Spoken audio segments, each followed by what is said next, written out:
Like all great books, this one begins in the beginning. And of course, that's pretty much the only logical way to begin a story is in the beginning. You can confuse your readers otherwise. But of course, the book I'm talking about is the Bible. And a lot has been made. And when I say a lot, I mean an enormous a lot has been made of the story of Genesis. What does it mean for life to have begun in the beginning with the hand of God? Well, welcome to Lunchbox Devotions. I'm Pastor Russ Yoke, and thank you for spending some time with me. I don't have to tell you that we live in a complicated world, made all the more complicated by the many, and I do mean many, differing perspectives that we human beings hold on any given subject or topic, and perhaps no topic invites greater and more heated debate than the topic of the beginning of life. Where does everything come from? And of course, as we human beings are inclined to do, we like to simplify things down to their basest elements, something that can appear quickly and easily on a bumper sticker. And so we very much have here in the West, as I imagine around much of the world, two warring factions, creationists and evolutionists.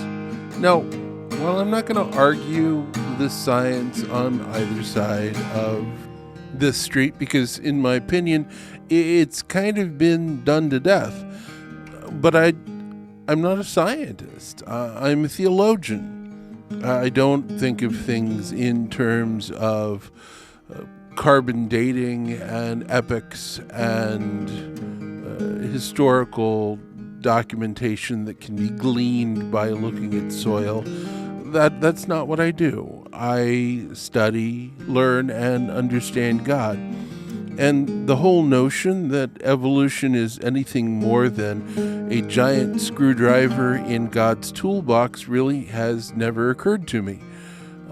If those are the tools God wants to use to build a thing, then who am I to tell God what God can or cannot do? But at the same time, I'm also not necessarily comfortable ignoring the whole situation. In fact, I'm deeply uncomfortable with Christians who do not want to engage in discussions about the beginning. And I'll tell you why.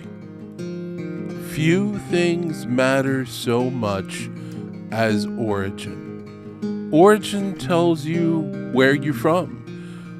There's a reason every superhero that's ever been invented for fiction has as one of their seminal elements an origin story. But origin for most of us has far more to do with where we come from. Who's your family? Were you raised in a small town? Were you raised in a big city? Were you in a large family? Were you an only child? Origin tells us not so much so what we are. Origin tells us who we are and to whom we belong. See, if I say to you, I am a West Virginian who lives in Ohio, you know that I live in Ohio, but my heart is fundamentally the heart of a West Virginian. It belongs to my home state of West Virginia. And so origin is not about explaining the hows or even the whys. Origin is about explaining us, who we are, why it matters that God is creative. And of course, here's the really important bit. God is creative. And God is creative for a reason. God is a loving God who desires nothing more than to be in a right relationship with his creation. He created us for His pleasure. He created us for company. He created us out of love. Isn't that what a parent does? And of course, God has identified Himself as Father. And of course, a father, by definition, has children. That's who we are. That's our origin story. God wanted to create, and God wanted His creation to recognize Him and love Him in return as He loved them. You may look at yourself in the mirror and wonder, who am I really? You may look at your possessions and wonder, am I good enough? You may look at your job title. You may look at your income and wonder, have I done well enough? But of course, all of that assumes that you and I are creatures of our own making. That what we have generated in our lives defines our value. That we are self-made creatures. But if you look at the story of Genesis, the first thing God wants us to know is that we're not self-made. And we're not random, and we're not accidents. We were created on purpose, for a purpose. And the first part of that purpose is to be beloved of God. That's your first purpose for existence. It's why God planted you and grew you and created you, was in order that you might be beloved. That's kind of an amazing thought if you think about it. And the second part of our existence is quite simply defined as loving God in response to the love that we have already received.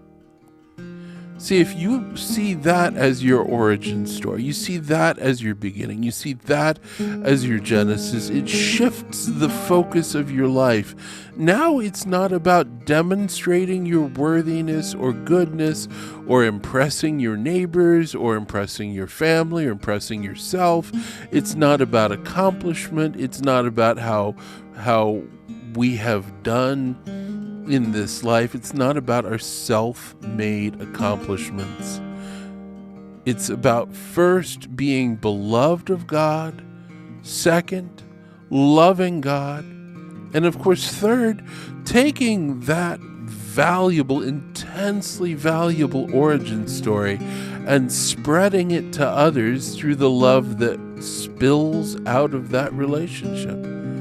So I say to you all this day, remember where you come from, who you are, and most importantly, whose you are. Well, thanks for spending lunch with me. God bless. See you next week.